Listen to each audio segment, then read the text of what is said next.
Alright guys, before we get into the podcast, let's get through the rigmarole. First, remember guys, this podcast posts each and every single Sunday where we run you through all the Dolphins news you need to know about. This first news story is obviously the biggest news story that the Dolphins have had in a very long time.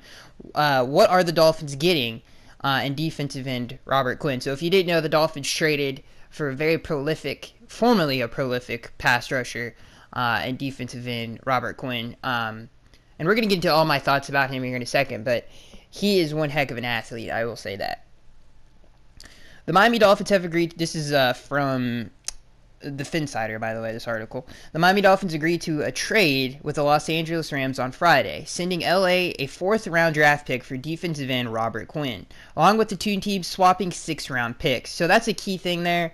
The Dolphins didn't give up too many draft picks, similar to some of the deals that they have done in the past where they've given up draft picks with nothing in return. So they swap a 6th round, so that's basically a wash. And obviously they did give up a 4th round pick. But for the kind of production I think we're going to get out of him, I don't think that's a terrible thing. So I just wanted to highlight that before we moved on. Along with two teams swapping 6th-round picks, the trade will be official on March 14th when the new league year begins. But the addition of a 2-time Pro Bowl selection who is only 27 years old, seems like a great addition for the Dolphins, even if it's at a position that seems to already have depth.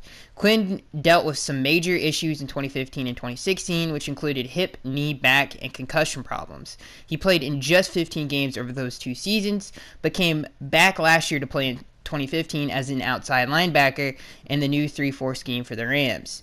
To get a better idea of who the Dolphins are adding to their roster, I spoke with the 3K, the managing editor of SB Nation's Rams team site. So he asked this guy a bunch of questions, who obviously has watched Robert Quinn over his many years there. So let's get through this. Number 1, this is the first question. How did Quinn adjust to playing a 3-4 outside linebacker last year compared to a 4-3 defensive end? Will he be better back with his hand on the ground this year? He certainly, this is the guy, this is the Rams beat writer answering. He certainly didn't look like his old self, but I'm not sure that he had a ton to do with defensive scheme. Obviously, he was drafted as a 4-3 defensive end. He played as much at North Carolina in those incredibly talented defenses at the end of the last decade, and he quickly turned into a beast by his second year as a 4-3 defensive end across from Chris Long with the Rams. All in all, I think he's the best served trying to get back to a 4-3 and see if he can't recapture his form. Number 2, has he fully recovered from the injury bug that got him in 2015 and 2016? This is the bigger concern. In 2015, it was his back. In 2016, it was reportedly due to a concussion, though it followed a scary, unexpected trip to the hospital when he was beset by seizures that were rumored to be linked to a removal of a benign brain tumor when he was a high school senior. He also carried some hip issues in 2017. So ultimately, my answer to your question is no. He hadn't fully recovered. Hip and back injuries are some of the most terrible for athletes. They can linger in ways that affect technique, posture, and ligament injuries, and that's a real concern. So it's less an issue of has he recovered and more of will he ever. I'm assuming the trade is contingent on some kind of medical evaluation, so if I were a Dolphins fan, at least I have some comfort from that angle. But as someone who has seen every snap of his career, and as much as I'd love to see him go off in 2018 as a fan of his, I'd also urge some kind of insurance on the depth chart. So just before we move on, I want to highlight a couple things there. I mean, that is the biggest concern. I guess we'll get into that after this because there's 2 more left. Why was he available for the Dolphins? He asked the beat writer. Performance declined, coupled with his contract and the fact the Rams roster is going to get pricey soon. When the Rams extended him in 2014, he had become arguably the lone star on the roster. There was young, budding talent on the defensive side, though none of that was on offense. But Quinn, along with cornerback Janoris Jenkins, was the only established producer. He was coming off a 19-sack season in 2013 and hit double digits for the 3rd year in a row. That season following the extension. So in terms of production, the timing was warranted. Obviously, his output since dipped. It's always tough to get back to an 8-digit annual deal for an edge rusher hitting single-digit sacks, as he has the last 3 years.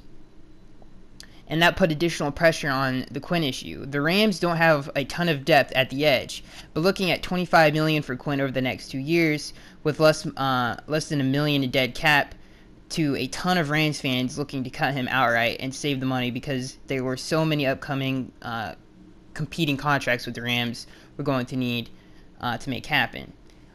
Obviously, Todd Gurley, Jared Goff eventually, Aaron Donald obviously is coming up soon. So they had a lot of decisions to make. They have LaMarcus Joyner this offseason that they got to get done. Marcus Peters, if they're looking to keep him for a long term, they have a decision to make on Sammy Watkins.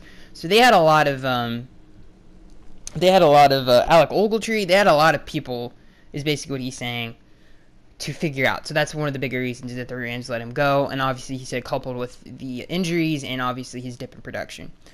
What should we expect to see from Quinn in 2018, he asks. I'm certainly hoping for a comeback season. Quinn is a professional. He's a North Carolina dude through and through. Expect to see him with a lip every now and then a smile on his face every day. He's the guy you want to work out for, and I'm certainly down to see him get back on track with y'all this year. Expectation-wise, I think it comes down to September. What does the front four look like? What's the rotation like for the defensive ends? How many third and long situations are you guys going to be able to generate to create those opportunities for defensive ends to pin them back and go all out? If things look strong on defense, which has been the case for y'all pretty often going back to 2006, I could totally envision a 2018 that has Quinn in the running for comeback player of the year, and I'll be rooting for it too. So that is basically what he said last, and I guess we'll get into my thoughts here of this trade. What he said last there, I thought was very telling with the Dolphins just in general. How many times are we going to get teams in third and long situations for all this money that we've put into our defensive line to go after the quarterback? And that is not something we did very well in 2017. Obviously, our linebackers and our front in general just struggled to stop the run at times. And early on in the season, we were locking it down. We were one of the best teams in the league in run defense. The run defense definitely had its moments, but obviously putting the defense on the field for as long as we did because our offense couldn't convert third downs. I think we were, again, for the second year in a row, dead last in offensive snaps taken. Obviously, I think we were dead last or second to last to the Cleveland Browns again and third down conversion rate. So our offense could not stay on the field. And that was obviously an issue. Negative yardage, our offense was riddled with that. I think we were second to last to the Browns, or if not dead last in that category. So our offense obviously was an issue. And our defense suffered because people forget how hot of a start we started off on defense. We started the year 4-2, and the reason we did was because of our defense. We held to one of the more prolific offenses in the league in San Diego, or the LA Chargers, to like 16 points or something crazy like that. And then the week before that, they played the Broncos, who just started off the season, who had their offensive issues as well, but they let up like 24-something points to them. And that Chargers offense, or that LA Chargers offense, although they struggled at the beginning of the season, they were in all of their games. They were scoring a ton of points. It wasn't their team's fault. It's just they couldn't finish. They just couldn't finish games. And the run defense had a lot to do with that. So it wasn't their offense. So our defense started off the year really good. Obviously, we went to London and did a really good job as well against the Saints. But my point is the defense, I don't think, is a problem going into next season. Obviously, there's some issues we have. Obviously, getting the linebackers figured out, I think, is the biggest problem that we have. I think the DBs, I'm confident with everybody coming back healthy that they'll be okay. I don't think they're going to be terrible by any means, but I think they're going to be pretty good. If not great, hopefully. It's something I'm hoping for. Xavier really develops into his own. So I don't think the defense is the issue. If we get the linebacker situation figured out, obviously. I don't think the defense is a problem. So adding Robert Quinn to it with our defensive line rotation, and as of now, if we don't cut anybody, let Cameron Wake go, or, maybe get rid of Andre Branch, even though that wouldn't make any sense because we wouldn't clear any cap space anyway, because I think his contract is fully guaranteed.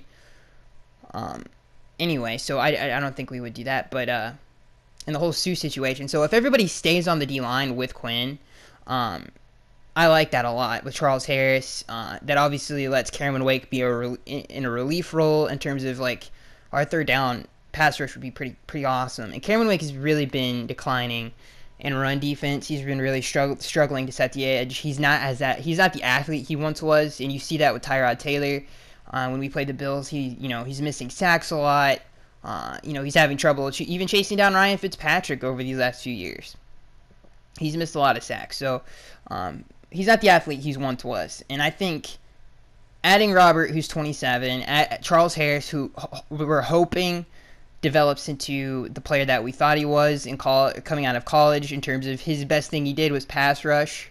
And obviously he needs to work on setting the edge, which I thought he got better at towards the end of the year, especially in that Kansas City Chiefs game. I thought he did a very good job with that. But if he turns into the player we think he is, right, and we get, 10 sacks out of him in his second year, and then we still have Wake and Sue and Branch, Branch is good for at least 6 to 8 sacks.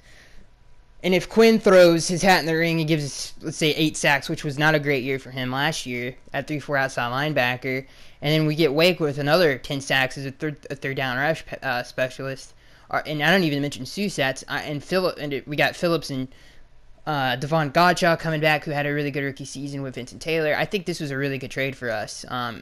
If the offense can be adequate enough to complement the defense, I think we'll have one of the better units in the league.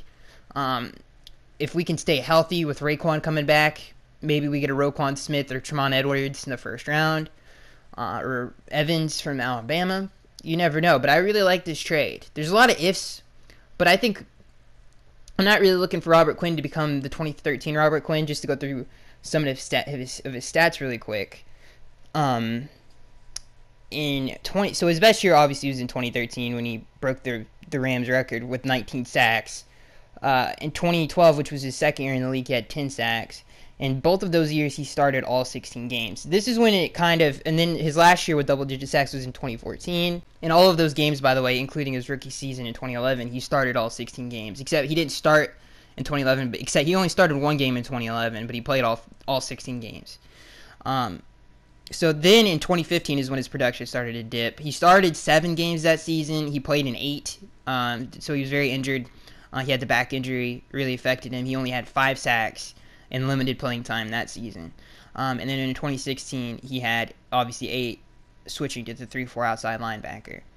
In 2016, he switched to 3-4 outside linebacker, had 4 that year, dealt with a ton of injuries, dealt with the hip, obviously he had the seizure concerns.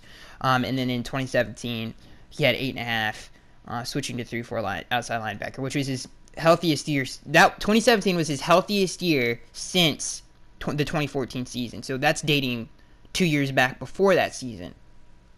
And he produced 8.5 sacks, playing out of position. So that's a good sign for the Dolphins in terms of like, okay, so if he's healthy, he's good for 8.5. He was playing out of position. He's only 27 years old. We know what he's capable of. So I like the trade. I think it's a very low risk trade. Like we didn't give up a lot for him. So if he doesn't pan out, it's not like a big deal. Obviously he's on not a super expensive contract for what we think he can be. But if he's somebody who's only given us like 6 sacks in these last 2 years, if we don't extend him, then obviously it was a failed trade. In terms of we just didn't get the Quinn we thought we would, but we didn't give up a ton. It wasn't like we got burned or anything. So I don't think we can lose this trade necessarily. So I don't think it's that big of a deal in terms of if there's not a whole lot of room to lose is what I'm saying. But what I like about the trade, and to really get into why I love Robert Quinn, he's one of the fastest defensive ends I've ever seen in my life. Like when they run inside stunts with him, he's probably the best in the NFL at running those because he's so fast. It's really hard for a guard to come over and help. So if you can imagine for a second, we have Jordan Phillips and Ndamukong Suh, and we run an inside stunt with him. Sue's already getting double teamed, right? Jordan Phillips is most likely one-on-one. So if you run an inside stunt with Quinn with the double team on Suh, that is super dangerous. And obviously they made a lot of money off. If you watch the game where the Rams played us, and I recently went through that because Adam Gase was gushing about that game, saying that was he loves Robert Quinn, and he really loved him after that game. They ran an inside stunt on us, and I swear to God, obviously, as a quarterback, you're not going to be able to escape pressure if it's coming right down the barrel. And especially with that kind of speed, it's not happening. And they made a ton of money off of inside stunts in Aaron Donald when he was healthy in that particular season. So that's a deadly combination when you think about our defensive front and the talent that's on it, and the things that we could do with some of the talent on there. Running inside stunts. His speed rush is second to none. The only one that I've really been able to see that can bend as well as Quinn can when he's healthy, and that can rush with that kind of speed is probably Von Miller, is the only one that I can think of. But in terms of a 4-3 defensive end, there's nobody that challenges Quinn in terms of athleticism, and that is something that this defense is desperately needed on the front seven. Wake's, he's an old man now. He's 35. He's not the athlete that he used to be, and that really hurts us when we play mobile quarterbacks. And these last few years we've really struggled. I think Charles Harris, when he was on the field against Cam Newton, I thought we were better. And against Tyrod Taylor, I definitely thought we were better when Charles Harris was able to get after it. So to add that kind of an athlete onto our front is really going to help us. Not only is he a good pass rusher, but when he's been a 4-3 defensive end and he's been healthy, he's very good against the run as well. And like I said, I don't think there's a better speed rusher in the NFL. I don't think there's a speed rush to bend with his hand fighting and his inside stunt move at the 4-3 defensive end position, in my opinion, is second to none. I mean, when you look at the 19 sacks in 2013, and then obviously double-digit sacks ever since then, and the year before that as well, 10.5, it's very impressive. And one of the other things, he, as a 4-3 defensive end, there's nobody better at the strip sack when he's healthy. When he gets around the offensive lineman, he gets around so fast that the quarterback's not even done with his first read yet, which allows him to get to that ball pretty quick. And nobody has a better chop strip sack move than Robert Quinn. So I love the trade. I think it's very low risk, high reward. I think he's 27 years old. If he can stay healthy, which is a big if, because he hasn't been able to stay healthy in a very long time. The last healthy season was in 2017. He was out of position, but even then he missed 2 games, which isn't a big deal. If he misses 2 games this year, that's fine with me. But before that, he struggled to be healthy. So hopefully we're getting a 2017 Quinn fully healthy at the 4-3 defensive end position, back to his natural state. But again, man, there is not if you guys watch his tape, and I'm not even joking around, go back and watch. I don't know if you can find it on YouTube, but go back and watch all of his sacks. I don't know if you can find that, but if you can, you won't find another explosive athlete like that. He is not comparable to any 4-3 defensive end in the league when he's healthy. One of the other things I want to bring up before we move on is Charles Harris. The reason we drafted him as high as we did is because of his first step and his pass rushing ability. Robert Quinn has the best first step out of any 4-3 defensive end in the NFL. It's not even close.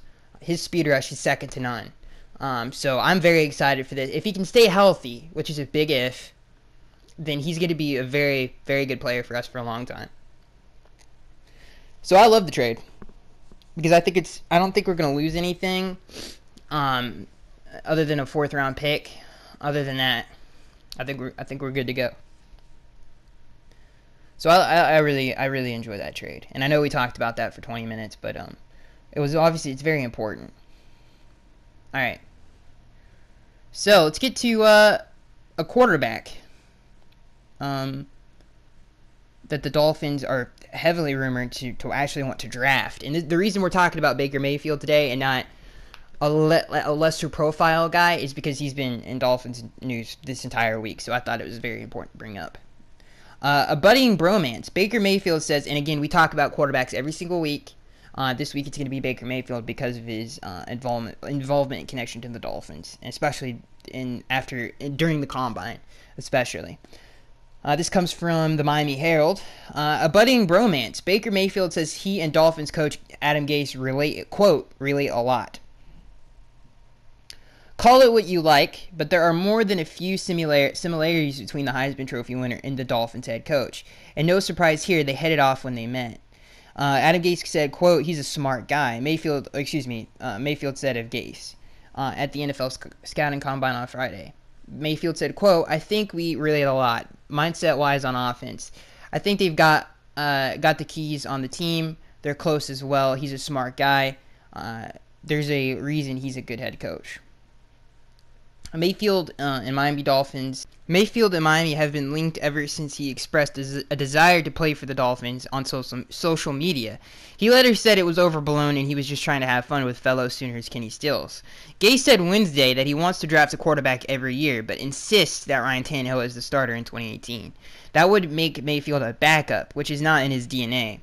Mayfield says, wherever team I go, I'm not going to settle in for a backup job. I've never been like that and never will. I'm going to push the person in front of me, and when it comes down to it, the best man is going to win. I know that everybody has a role on the team. Other Mayfield gems from Friday include he said he could fix the perpetually broken Cleveland Browns. He is, let's see here. Somebody says he is absolutely the best quarterback in this year's draft and the most accurate by far. I have no idea who said that. It does not include the quote in here. This is a quote from Mayfield. He says, quote, I love the game. I'm very honest. I let them know what I'm about. I think that's the most important thing. What you see is what you get. I'm brutally honest. Some people don't like that because it's rare nowadays. I got into these meetings and I'm just myself. I want to get drafted to a team that knows exactly what they're getting, which is a great thing. The one thing I love about him, I guess we'll get into that after this. This is from Pro Football Focus. I just want to go through some of his stats really quick. And this article is from Pro Football Focus, and it says it says Baker Mayfield's tape numbers say he should be the number 1 overall pick. This comes from Pro Football Focus. The 2018 NFL Draft features an interesting group of quarterbacks, with as many as 5 likely to be taken in the first round. Given the diverse group of skill sets within this group, a number of NFL teams chasing a new franchise quarterback need to nail their evaluation of the group and make the right choice. In the coming weeks, are going to be full of every possible metric applied to these players, including the battery of athletic measurables that will come from the NFL scouting combine in Indianapolis. There is no greater indicator of what a player can do in the NFL, than what he has just done throughout his college career. And as it happens, Pro Football Focus has graded every snap from these players since the 2014 college season. That isn't to say that the great college players always become great NFL players. We know that isn't the case, and can all think of countless examples to prove that point. But when a player checks all the relevant athletic measurables boxes, as well as checks off the field, the best place to see their game and in action is the college tape.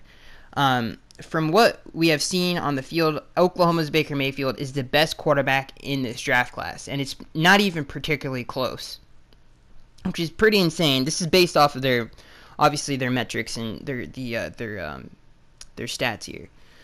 So this was the top quarterback grades in the Pro Football Focus era from 2014 to present. In 2017, Baker Mayfield beat everybody else out with a 94.8. In 2016, he beat everybody else out with a 93.5. In 2014, just for context, these are other players that won it. Cody Kessler won it in 2014. We've seen how he panned out not very well. Mason Rudolph won it in 2016, or he was second in 2016 to Baker Mayfield. Jared Goff won it in 2015. Marcus Mariota won it in 2014. Baker Mayfield was actually tied with Mariota in 2015. No, he wasn't. In 2014, Mariota won it. And in 2015, Baker Mayfield also won it. So, since 2014, Mayfield has won it three years since 2014. So that's pretty impressive. Cody Kessler was also... Cody Kessler won in 2014. Mariota was second to Cody Kessler in 2014. So it's not an exact science, obviously. Like, Cody Kessler's terrible. And Mayfield, I don't think, is anything like Cody Kessler. But there's obviously room to fail. I mean, these stats aren't the end-all, be-all, is what I'm trying to say.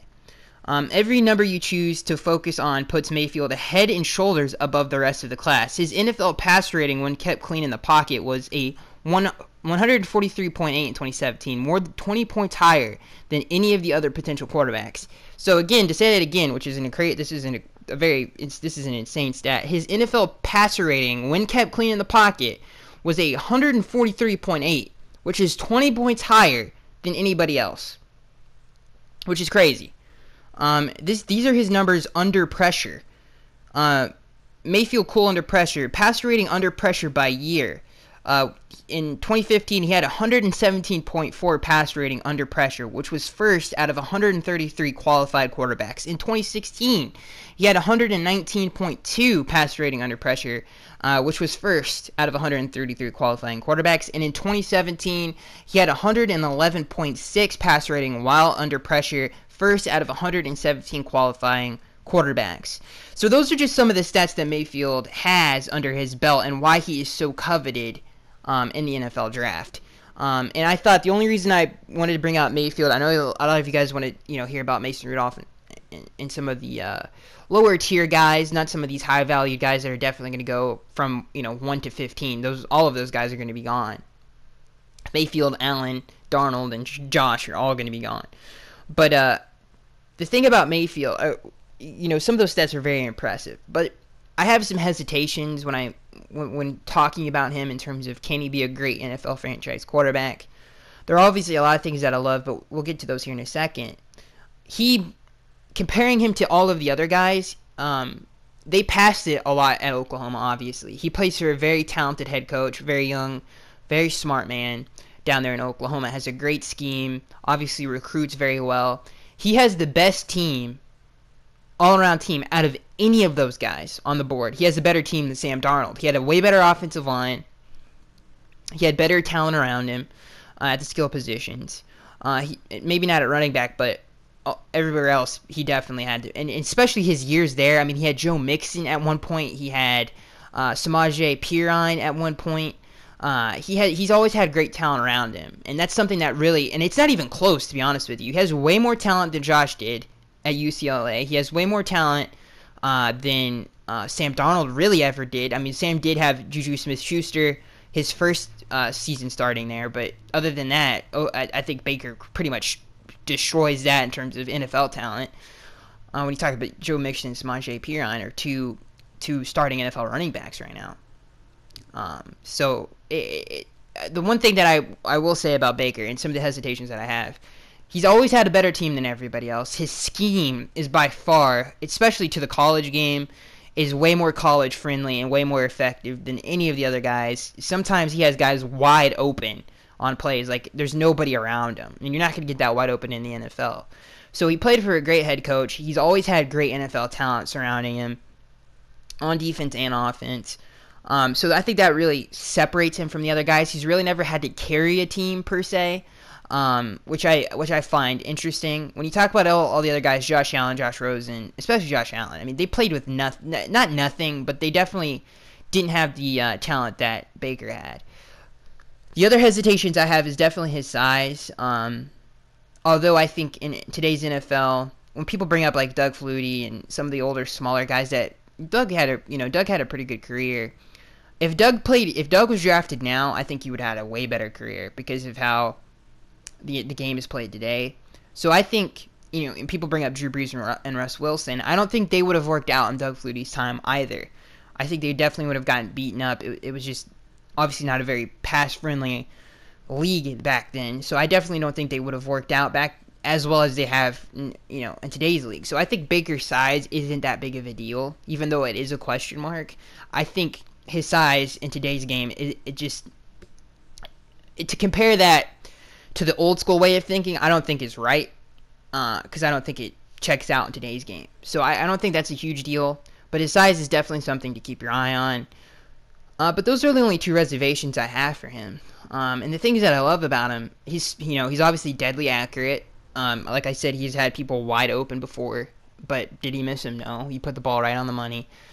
Out of all of these guys, he's played in the biggest games. He's played in bigger games than any of these guys, and he's performed very well in those games.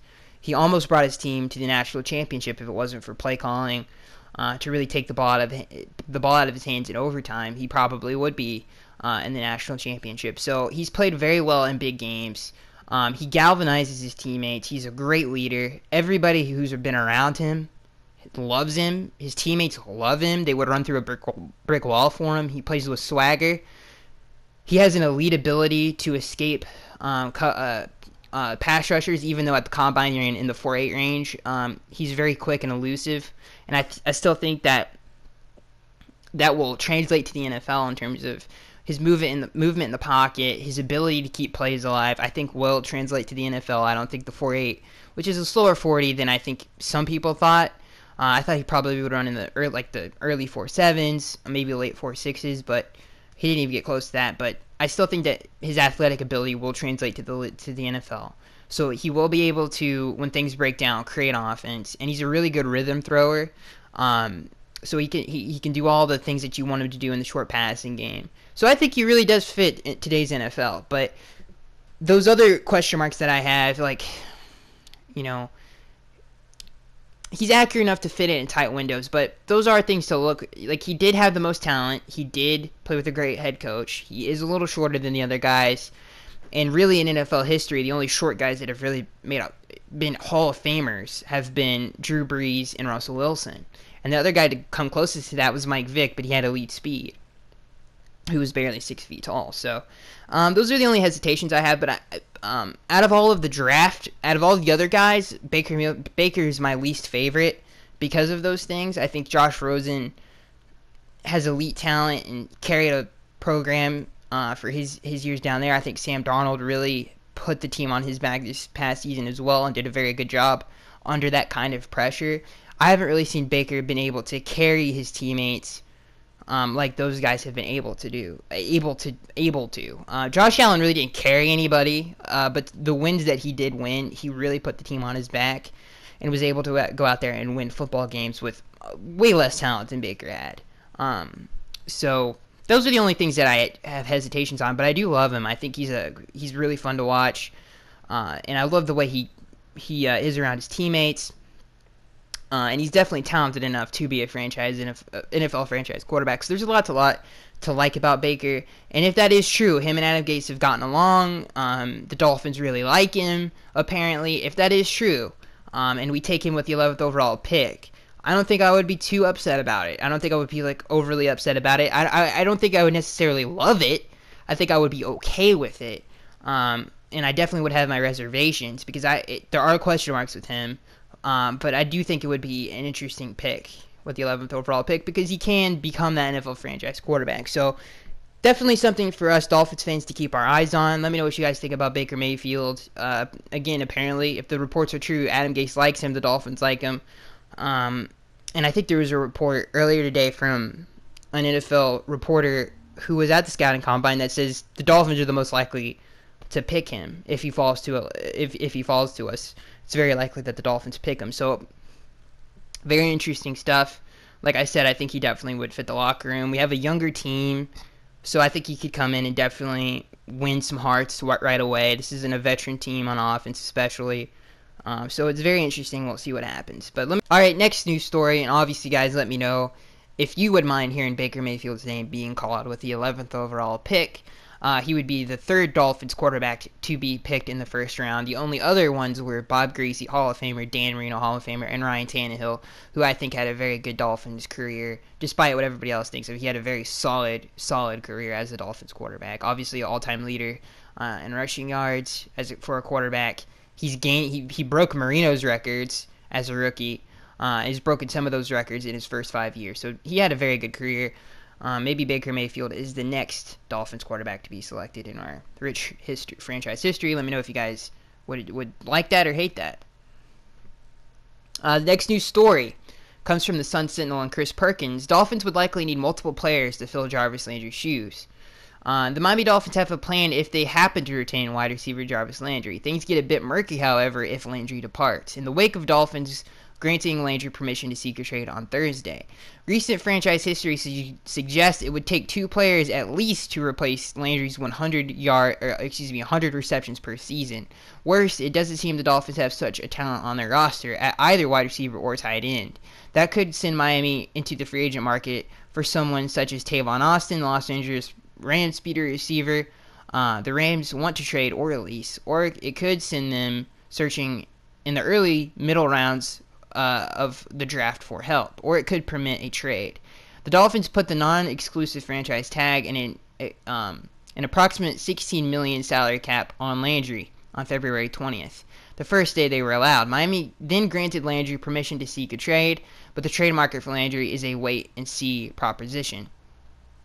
Perhaps Miami keeps Landry. The Dolphins are supposedly prepared to stomach his massive salary cap next season. Among returning wide receivers, the Dolphins are led by Kenny Stills and Devontae Parker. It's possible Parker, who had a career-best 57 receptions last season, could pick up some of the slack by adding maybe 20 receptions in what would be regarded as a major breakthrough. Stills had 58 receptions last year, the second best total of his career. Perhaps he adds 20 receptions. With an additional 40 receptions between them, that would leave Miami about 60 receptions shy of Landry's average in a season, which is crazy. The Dolphins could also hope one wide receiver among the returning group of Jakeem Grant, Leonte Crew, and Isaiah Ford, last year's 7th-round pick, who missed the season with a knee injury, could help do the rest. But that's asking a lot, considering the trio hasn't combined for 60 receptions yet. Grant, the 2016 6th-round pick, showed promise last season with 13 receptions for 203 yards and 2 touchdowns. Okay, let's continue on with this. In this year's draft, Alabama Calvin Ridley is the only receiver projected to be selected in the first round, and he could be there when Miami selects at the number 11th overall pick. At tight end, the Dolphins have Julius Thomas, who seems a likely candidate to be released because of his season's performance, and his $6.5 million salary cap is coming along with him this season. Along with Marcus Gray and A.J. Derby and Thomas Durante, I know people hate how I pronounce that, but I'm sorry. It's an inexperienced and unimpressive group that, without Thomas, has combined for 64 career receptions, which is disgusting. Miami has sought upgrades at the tight end for years, ranging from Dustin Keller and Jordan Cameron to Thomas Durante and A.J. Derby. Nothing has worked. The search will continue whether or not Landry is on the roster, which is 100% correct. Let's see here. To end this off, the draft is strong for tight ends in the middle and lower rounds, but not early. The class is led by South Carolina's Hayden Hurst, Dallas's Goddard, Mike Gesicki, Penn State, who had a tremendous combine. I love Mike Gesicki. He's my favorite tight end in the draft. Mark Andrews, Oklahoma, and Ian Thomas from Indiana. So there are a lot of good tight ends, young tight ends. I love Mike Gesicki. I think he's Jimmy Graham 2.0, running a 4.55 40, 41-inch vertical leap he had at the combine. I think he's a tremendous athlete. I think with that 6'6" frame, he's going to be able to outjump any safety in the league. He's a mismatch for any linebacker. He can't block worth a lick, but no great tight end in the NFL is a really good blocker. When you talk about Travis Kelce and Jordan Reed and some of these really good receiving tight ends that are not asked to do a lot in the blocking game, they're just split tight end slot guys that go out there and do work. I think Mike Gesicki fits that mold to a T, and I think he's a great player. So that may be an option in the second round, which I wouldn't mind if his name was called. I think him and Tannehill. I mean, you talk about somebody who can move the chains on third and long, and would be a huge mismatch in the red zone. He just wouldn't be able to do anything in the blocking game. We probably would be a little bit predictable if he was on the field. But in the red zone, I mean, there's really nothing you can do to stop him. So I would love that pick. So maybe that's an avenue that the Dolphins want to go down. This next news story comes from the Sun Sentinel. Dolphins quarterback Ryan Tannehill has, quote, progressed extremely well so far, Adam Gase says.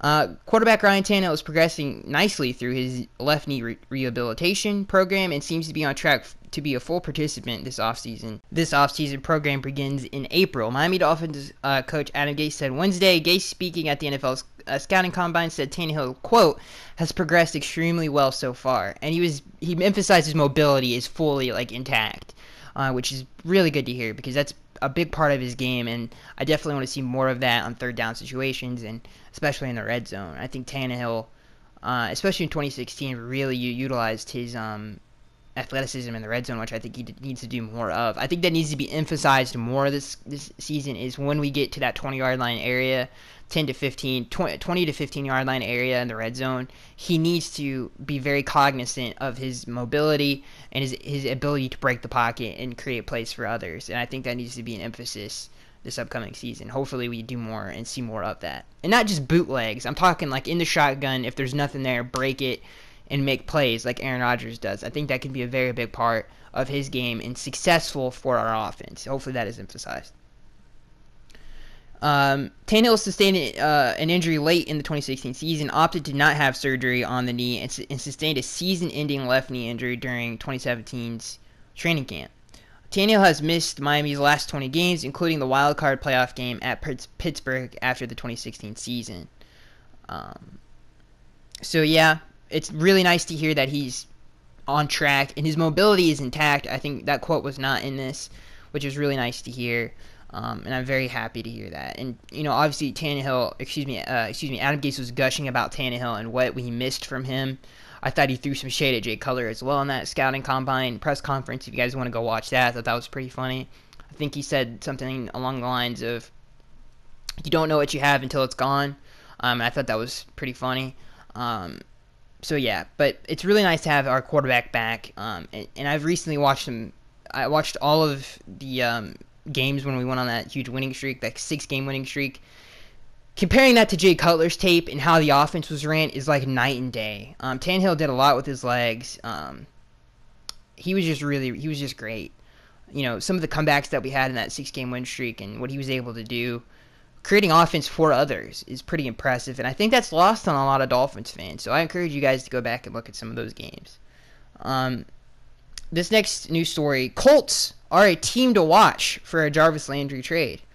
Jarvis Landry is one of the hottest names on the trade market right now, as the NFL offseason moves into full gear. Now the Indianapolis Colts are a team reportedly being linked to him with a possible trade for the Miami Dolphins star receiver. Acquiring a wide receiver is certainly a big need for the Colts this offseason, with roughly $74 million to spend his free agency. The Colts could opt to go the trade route. Landry, however, would be the best option that they could possibly pursue. I think this is a very interesting report because let's say that they're willing to, and apparently a bunch of teams in the top 3 are willing to trade down, especially the Colts, who do not need a quarterback, would definitely be willing to do that. If they're not like crapping in love with Bradley Chubb, they could trade down with us for Jarvis Landry, which I think would be a good trade-off for the Dolphins, getting the 3rd overall pick for Juice Landry, not giving up any other draft picks other than swapping for the 11th. I think would be great. For us, great value there, because we could get a Saquon Barkley, which would be a transcendent talent for the Dolphins. Pairing him with Kenyon Drake would be one heck of a duo for years to come, and obviously could do a lot for Tannehill and his progression as a quarterback. So that could be in play there, and I wouldn't mind that necessarily. This next news story comes from the Palm Beach Post. Does Dolphins trade for Rams defensive end Robert Quinn means somebody is going to be cut? The Dolphins are in the market for several positions this offseason, but defensive end wasn't thought to be one of them. That's what made today's trade for longtime defensive end Robert Quinn in a deal that involves in exchange for draft picks a major surprise. The Dolphins aren't giving up much, sending this year's 4th-round pick to the Rams and swapping spots in the 6th round. Quinn, 27, will join a defensive line that's already one of the highest paid in the NFL, and Miami didn't get its money's worth out of the unit last season.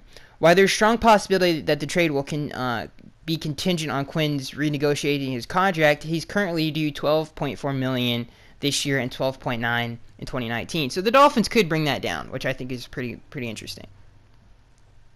Add that to the $8.6 million Miami owes Cameron Wake this season, and the 2 years and $19 million remaining on Andre Branch's deal, and it suggests the Dolphins are planning to move on from somebody. Obviously, Charles Harris, last year's the 22nd overall pick, isn't going anywhere.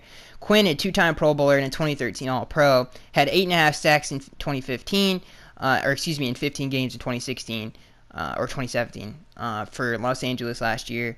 That's not amazing, but it's more than any Dolphin other than Cameron Wake had in a season over the last 4 years. If Miami can't afford to keep Quinn and its other top 3 defensive ends, that's a solid group. It's also an expensive one. Prior to the Quinn acquisition, the Dolphins had $51.6 million in defensive line commitments for the upcoming season. More than half of that is for Ndamukong Suh, who is a candidate for reconstructing this offseason. If someone needs to go for the Dolphins to bring Quinn on board, that's not guaranteed Wake will be back. He's coming off 2 straight double-digit sack seasons following his ruptured Achilles tendon in 2015, but he just turned 36. He's played 58.3% of the snaps last year, most among Miami Dolphins defensive ends, and had 10.5 sacks over the final 10 games of the season. He had 4.5. His 92 sacks are second in franchise history, only to Jason Taylor's 131. According to a beat writer, the team can get out of Wake's deal for $3.5 million this offseason. That's less than what would cost the Dolphins to move on from Andre Branch, who could cost them nearly $12 million. So yeah, very interesting stuff here. You know, one of the things I want to propose to you guys, and this is a crazy idea, it could really go well. It could go really right or really wrong for the Dolphins in the long run. Obviously, Suh is eating up a ton of our cap space, and I don't know how much. I'm not briefed, and I do not know how much cap would be relieved if the Dolphins cut him, because I know there's a lot of dead money involved in terms of we would still owe him a ton of cash and we would still have to pay him a lot. But if the Dolphins could spring a trade for Ndamukong Suh with a team, and they could take on all of his salary and all that other stuff, if we could somehow trade Suh, right, and sign Muhammad Wilkerson. I know he's a locker room issue apparently with Todd Bowles, really couldn't rein him in, but bring him into the locker room. And, you know, we don't have a ton. There's not a lot of, you know, I'm not saying Suh is a teddy bear either, because he's not. In the past, he's been a locker room issue for us. Joe Philbin and him did not get along. So that's very interesting.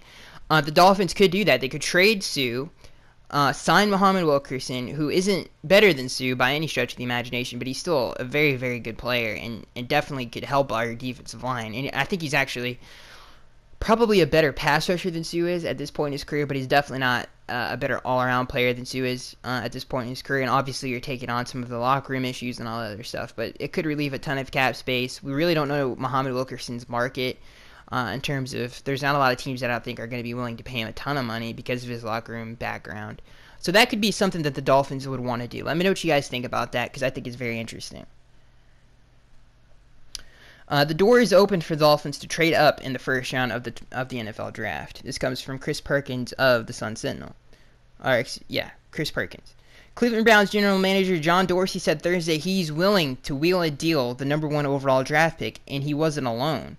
A few teams in the top draft weren't shy about saying they're open to trades, while their representatives spoke at the NFL scouting combine. It's unclear whether the Dolphins, who have the number 11th overall pick, would be willing to move up, but it's clear teams are open to negotiation.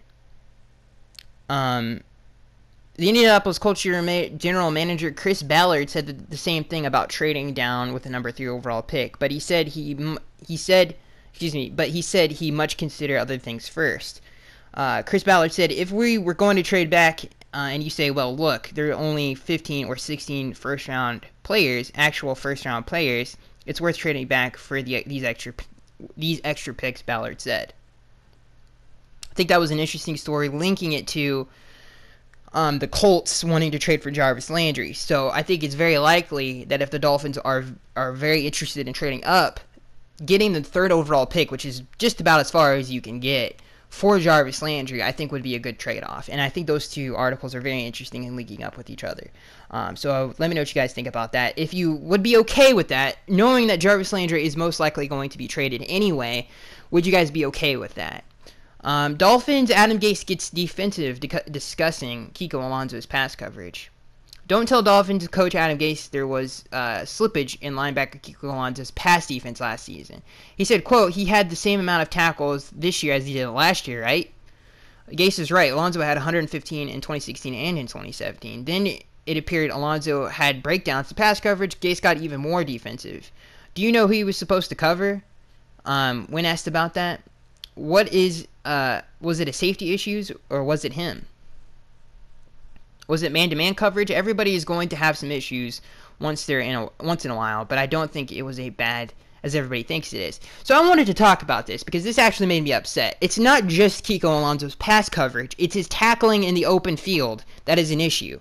The perfect example of that is our red zone defense was dead last in the NFL. Every time somebody was in the red zone, people scored. And it wasn't because, our defensive line played terrible. It was because of our linebacker unit played god-awful, and they were not able to tackle anybody.